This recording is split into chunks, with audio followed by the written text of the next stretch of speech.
Immersive sims are not dead. Seems like just yesterday I was picking through Volume 10 of the finest System Shock substitutes and Deus Ex derivatives on offer. As it turns out, there are dozens of passionate indie developers out there that are working extra hard to recapture that magic from the late 90s and early aughts. Whether they're adding extra layers to the concept of stealth action, building a sillier Bioshock, or drowning us in psychedelia, there seems to be no ceiling to the creativity coming out of these small studios and solo devs that share a passion for immersive sims. If it's your first time here, welcome to our cozy little corner of the internet. We talk about RPGs, immersive sims, weird indie games, and everything in between. If that's the kind of thing you like, well, you found your people here on Two-Headed Hero. Be sure to hit those buttons down there, cheer us on in the comments, hype on mobile, it helps us out a ton.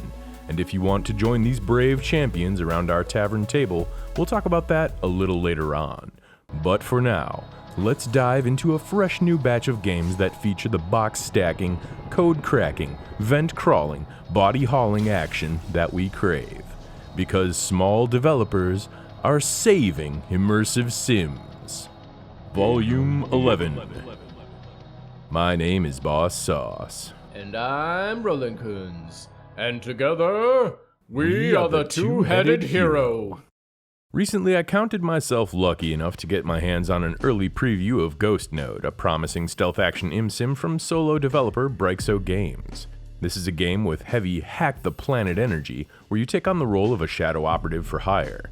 You'll build a career out of breaking into corporate offices for the highest bidder using only the tools at your disposal, your natural athleticism, a nice strong chokehold, and a versatile super drone that looks kinda like the thing Luke Skywalker uses to train up his Jedi powers. You can take direct control of this little flying superball at any time to hijack a building's lighting, doors, cameras, and other critical systems, even a guard's sidearm, and electronically link that to other items in the environment. Theoretically, this makes each contract into a giant deadly playground where your greatest weapon is the office itself. So far, the little taste of gameplay I've had doesn't amount to much more than a tutorial, but the intuitive game feel and clean comic book style presentation gives me a warm, fuzzy feeling. Top it all off with a fun hacking system lifted straight from Fallout and a story layered with corporate intrigue and olive speculation markets, maybe? Because all of this started with an olive problem. And stealth fans will have a hell of a game to look forward to. Ghost Node doesn't have a release date locked in just yet, but this game already feels like a good one for the wish list. Careful, the next door's automated. Truckloads of firearms, triple jumps, exploding barrels, psychotropic visuals, sound design sourced straight from the K-hole, and a time-altering drug called slow-mo. Hit him with a little slow-mo first. These are the pillars that make up the foundation of Kill the Man in the House, a title that also explains the objective in every single map. Developer duo Number One Garfield fan and Eric Freeman have landed on a no-frills immersive sim experience that drops you into a huge map with a fistful of guns and challenges you to simply kill the man in the house. A compass points you straight at the unlucky houseman in question, but you'll need to source all your gear in the field. Right away, you're going to notice the game's unique visual style. An MS Paint title screen jarringly offsets the murky skyboxes, dirty textures, oversaturated muzzle flares, colors tossed in from every edge of the wheel, and garage-shaded environments. A low draw distance provides a hazy PS1 vibe as you stare off into the distant horizon.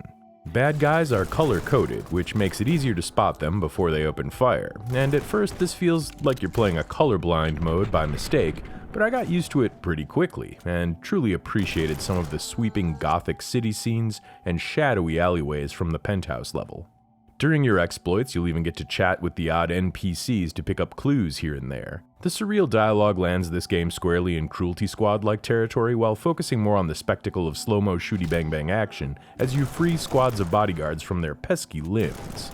The levels themselves are packed with secret armories and alternate routes. I love the fact that the penthouse level has 3 different starting locations to choose from, each providing a vastly different experience and approach to your mission while still using the same layout. This game tries to do more with less, and it largely succeeds. Plus, well, it's just really fun to click heads while you triple jump in slow motion off the side of a building. There's a recently overhauled demo out there that you can kick around in while the game awaits an early access release. So if your eyes can handle this, go ahead and pump your brain full of slow-mo and have fun blasting away at some bad guys that live inside of massive kaleidoscopic maps. Ninja Game. Good luck Googling a game called Ninja Game. But if you do manage to track it down from its hiding place in the shadows, you're going to find a wild playground of shinobi-themed insanity. This is the first title from the equally mysterious and aptly named developer Kusoge00, and it completely took me by surprise. Now for those who don't know, Kusoge basically is Japanese for shitty game, but I think Ninja Game is anything but. A short tutorial throws a wealth of mechanics at you straight from the start. You're going to learn ninja moves, the ninja tools, the ninja swords, the secret ninja magic, the smoke bomb ninja vanish, the ninja revolver, and the deadliest tool in any ninja's arsenal. This seems like a lot to remember, and let's be clear, it is. But the structure of the game works extremely well with this high skill ceiling. Starting the game proper puts you in your secret ninja hideout where you can pick out your weapons and choose your favorite ninja. Oh, except why bother choosing? Just bring them all along with you and roll through the mission like a ninja flash mob. I mean, sure, if they get murked and you don't have a talisman, they're gonna stink up the hideout pretty bad, but that's just one of the risks that goes with the ninja lifestyle. Ninjas are fragile, too. Catch an arrow and you're going to need to pull it out to stop the bleeding. Nice touch. Take a few swipes from a blade and you'll be begging for the restorative magic of that delightful yellow fruit. The shogunate must really like these nanners because it's the first thing a guard picks up off your body once you're lying dead in the dirt. But if your main ninja is done and dusted, you can still just swap over to the next backup ninja until your entire team gets wiped. So ideally, you'll go ninja mode instead, taking things full stealth as you put down guards with chokeholds and slit fat dudes' throats in the bathtub shinobi style. Each map is a big playground with a simple set of objectives. Some as simple as kill this guy, but others with optional challenges like frame the dude with evidence and escape unnoticed. Personally, I liked the bathhouse mission the best. The client asked for no witnesses and, well, I got there, eventually. But there's so many different tools, weapons, and avenues of approach for getting the job done that it's hard to do the same thing the same way twice. And now for the real beauty. This entire game can be played in split-screen co-op mode. This is probably perfect for an afternoon of smoke bombs and ninja rolls with a buddy on the couch. I absolutely love the demo of Ninja Game, and if you want an ImSim with some ancient PS1 flavor that thinks outside the box, this is definitely one for you. Is Friendslop a derogatory term? I don't know, I find it both endearing and descriptive. Generally, it applies to those low-price multiplayer co-op games that are meant to be picked up and played for a light evening session with your buddies online. This is the jumping-off point for Loot List, a co-op thief simulator from solo developer Enoft. In Loot List, you play as a simple home invader looking to make their way into the big time. You start out small and humble, taking on jobs from the neighborhood dog and the local tent camper in your lovely little alleyway. But even here we can start to see the full potential that Loot List has on offer.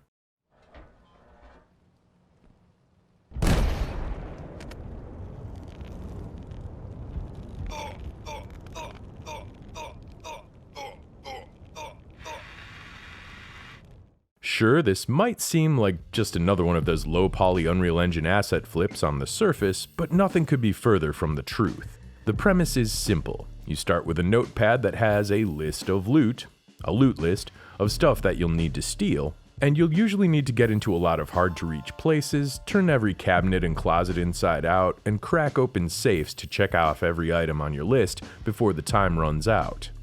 The game's brief tutorial glosses over the basics. You're able to pick up and examine just about anything you can see and mess around within environments that have a high level of interactivity. The game spells out its 451 influences pretty plainly early on. Immersive sim confirmed. Heat up some sausages in the microwave. Watch it start an appliance fire. put out that fire with a nearby fire extinguisher, and so on. You can easily stack up piles of junk to get into high places and make a giant mess in search of the precious few treasures that'll complete your task. The demo features only a couple levels for you to try out your thief skills, but each one has its own little tricks. The suburban house seems simple enough. The lights are out and nobody's home, so you have a good amount of time to get a run of the place and scoop up any loose cash you find laying around. Oh, hey look, average gamer desk. But what's this? A secret room full of money? Jackpot. Ah no, I've stepped over a tripwire and set off the silent alarm. Now the place is all full of smoke and there's a machete murderer chasing me around. The second map is an active war zone. You get a cool drone to play around with until it's shot down. But watch out for the minefield. Hey, ever see one of these before? How does it work? Loot List is still in development right now and definitely has some rough edges, but if the price is right at release, I think this would be a great one to put in the weeknight Friendslop rotation. Speaking of which, we have a Discord server open to the public where we do community game nights, tabletop campaigns, and just generally shoot the breeze about all sorts of stuff. Those that donate at the higher tiers on our Patreon get a shout out at the end of our videos and a special Discord role, as well as some access to polls, updates, bonus materials, that sort of thing. Even a couple of bucks a month goes a really long way towards helping us keep this channel alive, and we really appreciate it.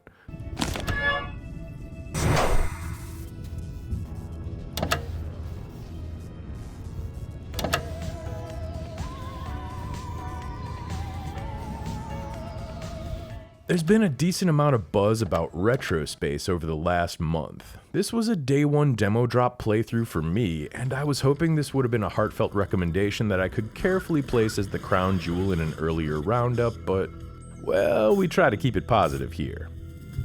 This fucking shit.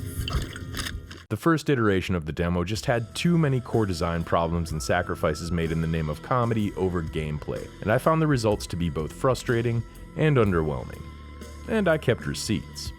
Retrospace starts out with the classic sci-fi ImSim setup. Wake up in a stasis chamber on a big scary starship where something has gone horribly wrong. Slap on your cool computer-enabled space helmet and jump into a disco-themed retrofuturistic sci-fi game where you play as a space janitor trapped aboard a massive colony ship full of mutants. Each teaser trailer that the Wild Gentleman trickled out showed a ton of interacting systems, crazy monster designs, wild wacky mutations, and big beefy weapons. All of this sounds like exactly my kind of thing. So what went wrong?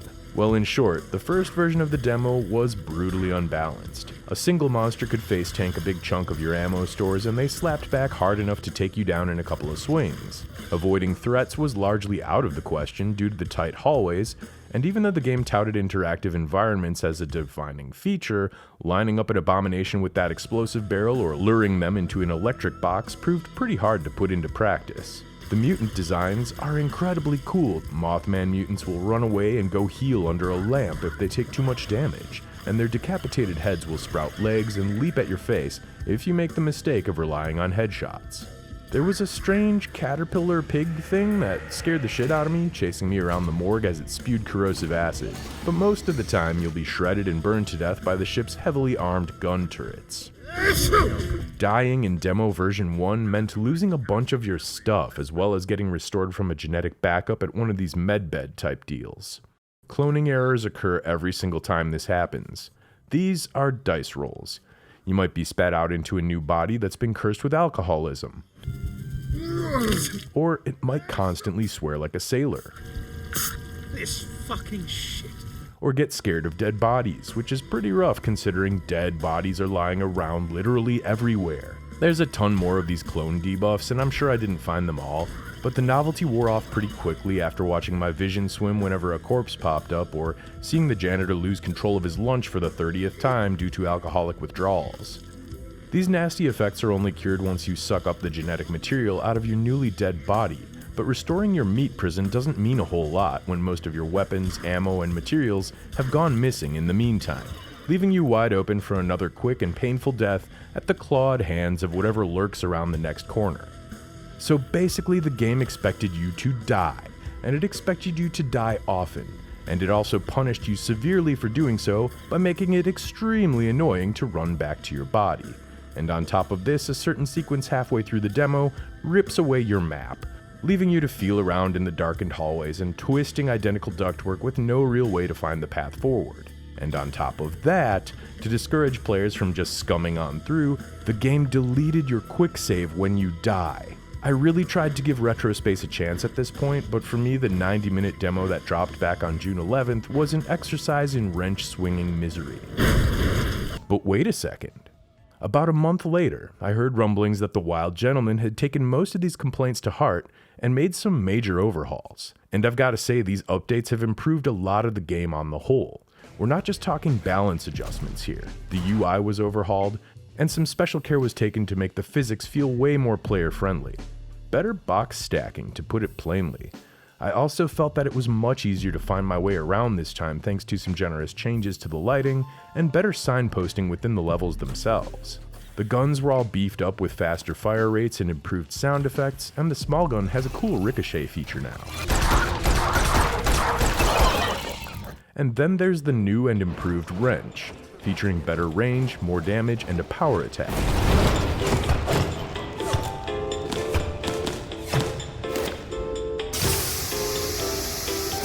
Best of all, dying no longer means dropping a portion of your gear and resources. The game's entire dynamic changes based on this alone. Body runs are less of a nuisance, and the silly cloning errors were toned back to the point that they didn't outstay their welcome. Ammo was still a bit precious, but it never stretched to the point of starvation, and putting that fat, futuristic hand cannon to use against this crazy caterpillar guy felt brutally effective.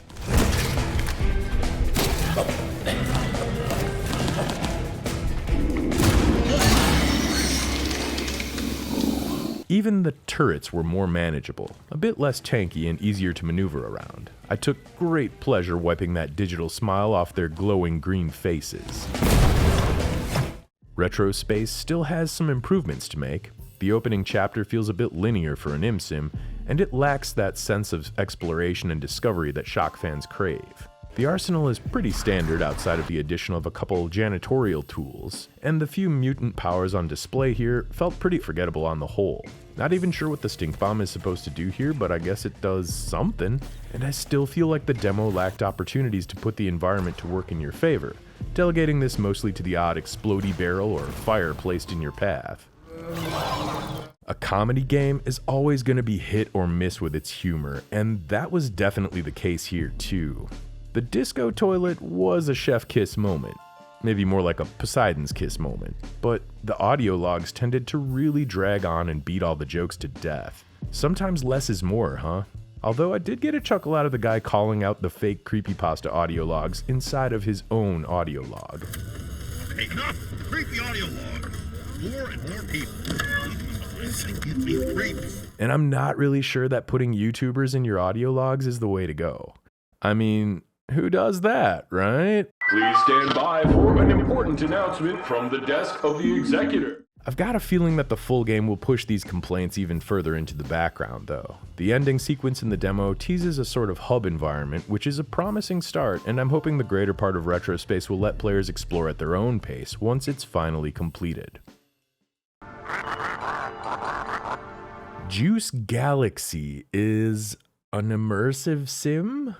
At least that's what it says on one of my curators, question mark included. This early access game type software from developer Fishlicka is an unhinged psychedelic reality populated by weird balloon animals, big skeletons, and carnivorous bats. And explaining it with any level of accuracy is a pretty big challenge, to say the least. So you start out by making a wobbly cartoon creature of your own. Love that you can put a custom face on here, so I just went with JC Denton to keep that ImSim spirit alive. Then the game opens up with a classroom tutorial. Surprise, pop quiz. Answering wrong means lasers. Question. What is juice? Wrong answer. Prepare to die.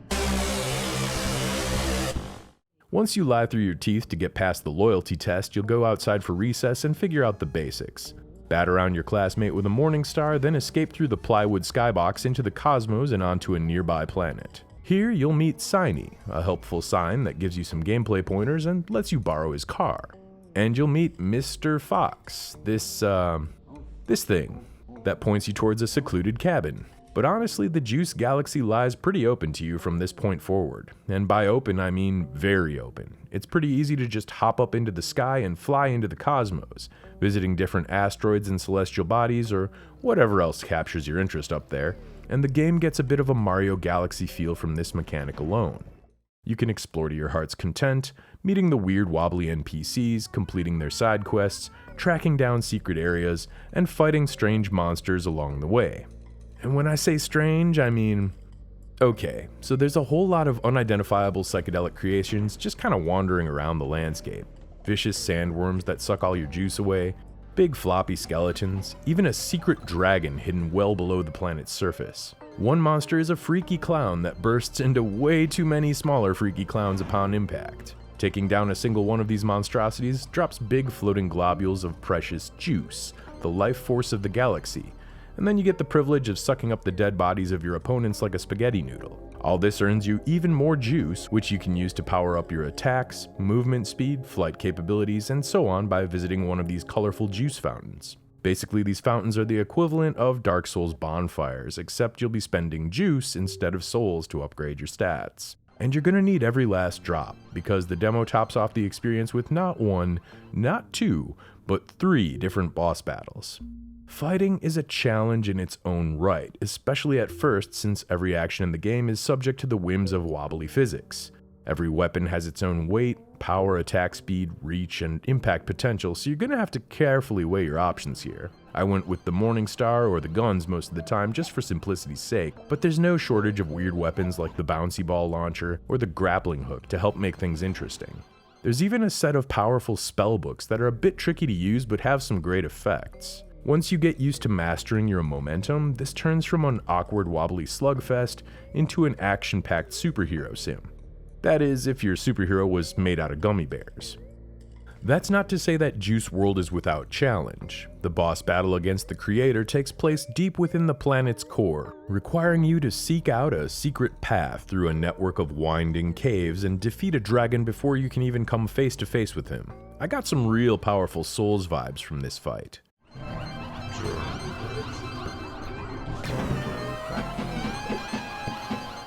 The duel against Mrs. Slithers would have been one for the history books if I hadn't found an exploding pineapple launcher beforehand. Juice Galaxy is full-on weirdness that took me places I didn't expect it to go, and I'm really looking forward to coming back to it once it's finally out of early access.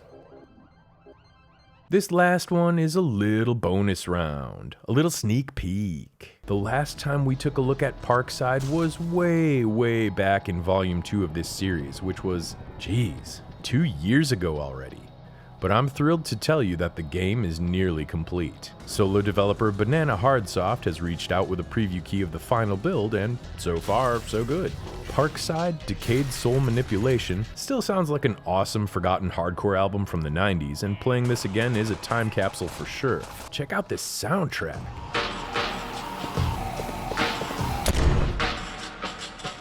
As for the gameplay, if JC Denton could bunny hop around levels and release rats into coffee shops, it might look and feel a little bit like this. The game opens up in the near future of 2038, where we see a sad apartment with a hacker poking his nose in where it doesn't belong.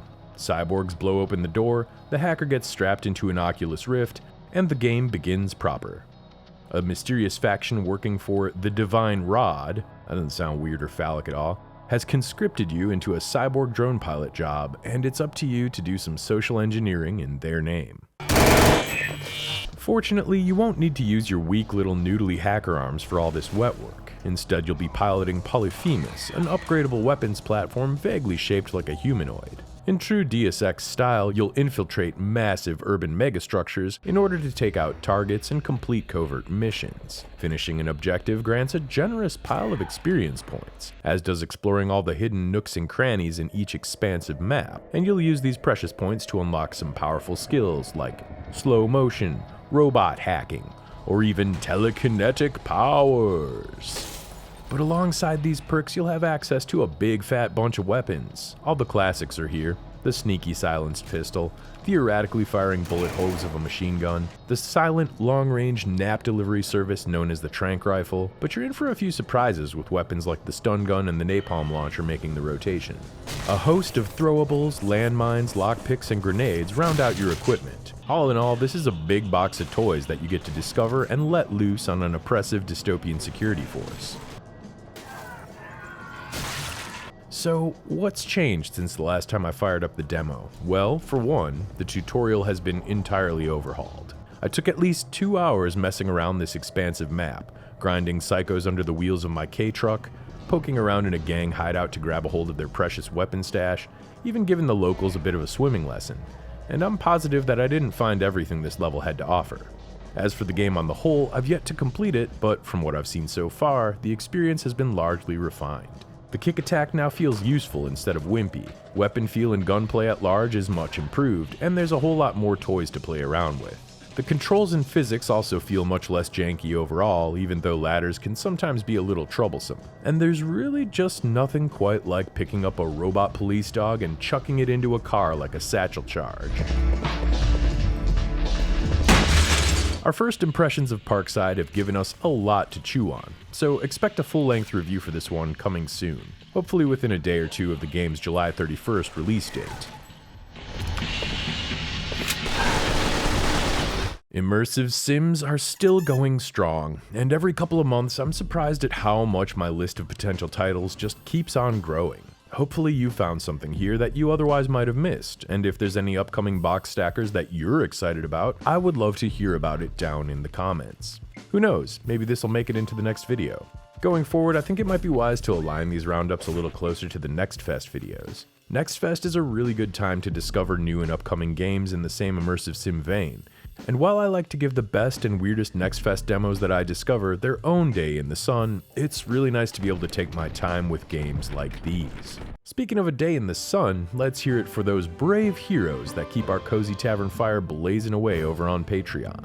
Thanks to our champions, Wolfgang Bristol, Yaroslav Rybaki, Jim DiFrancesco, Vulpes, Adam Uselman, Amelie McNamara, James Blake, Cameron Ferment, Dominic Nguyen, John Williams, Mahogany God King, and our YouTube members, Godspeed7, Vinny2142, Muggs McGurk 812, and all the rest.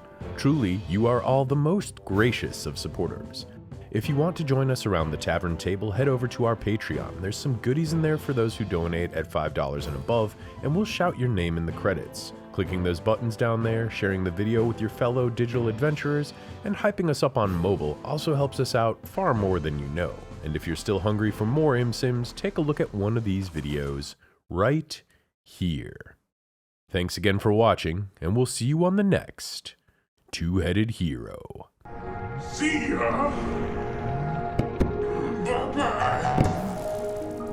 Goodbye!